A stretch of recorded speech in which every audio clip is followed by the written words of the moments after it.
Parliament ఎన్నికల సందర్భంగా చెన్నూరు నియోజకవర్గ కేంద్రంలోని ప్రభుత్వ డిగ్రీ కళాశాలలో ఏర్పాటు చేసిన ఈవీఎంల పంపిణీ కేంద్రాన్ని కలెక్టర్ బాదావత్ సంతోష్ మరియు డీసీపీ అశోక్ కుమార్ పరిశీలించారు.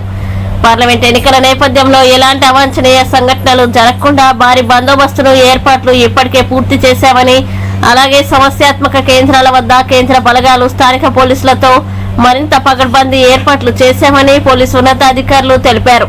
ఆదివారం సాయంత్రం వరకు చెన్నూరు నియోజకవర్గానికి సంబంధించి మొత్తం 227 పోలింగ్ కేంద్రాల్లో